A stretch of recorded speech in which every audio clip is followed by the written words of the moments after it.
ఈ దేవస్థానం పెద్దపల్లి జిల్లా రామగిరి మండలం సుందిల్ల గ్రామంలో లక్ష్మీ నరసింహ ఆలయం ఉంది. 11వ శతాబ్దంలో కాకతీయ రాజుల పరిపాలన కంటే ముందే వెలిసిందిగా చెబుతూ ఉంటారు. ఈ దేవాలయం ప్రత్యేకత ఏంటంటే దక్షిణాది ముఖాన ఉండడం చాలా విశేషం. స్వామివారు ఇక్కడ యోగానంద స్వరూపుడై ఉన్నాడు. ఈ విగ్రహము స్వామివారు హిరణ్యకశ్యపుని వధించి ఉత్తరాది ముఖంగా వెళుతున్న స్వామిని ప్రహ్లాదుడు వెనుక నుంచి పిలవగానే బాలుడికి ఏ ఆపద వచ్చిందో అని తిరిగి అలాగే ఇక్కడ వెలిసాడని చెబుతూ ఉంటారు. ఆ దేవాలయంలో స్వామివారు ఒక వైపు నుంచి ఎరుపు రంగులో మరొక వైపు నుంచి నలుపు రంగు కలిగి ఉంటారు. స్వామివారు వెలిసిన కొద్ది కాలం అనంతరం ఈ దేవాలయం భక్తుల ఆదేశానుసారం శ్రీ లక్ష్మీ అమ్మవారిని కూడా ప్రతిష్టాపన చేశారు. నాటి నుంచి లక్ష్మీ నరసింహ స్వామిగా ప్రసిద్ధి చెందాడు.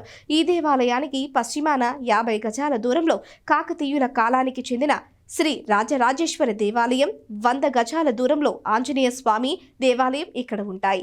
ఈ దేవాలయానికి ఎక్కువగా ఆరోగ్యరీత్యా బాధపడేవారు, గ్రహ బాధలు, చేతబడులు అనే నమ్మకంతో ఉన్నవారు ఎక్కువగా వచ్చి స్వామి సన్నిధిలో దీక్షకు పూనుకుంటారు.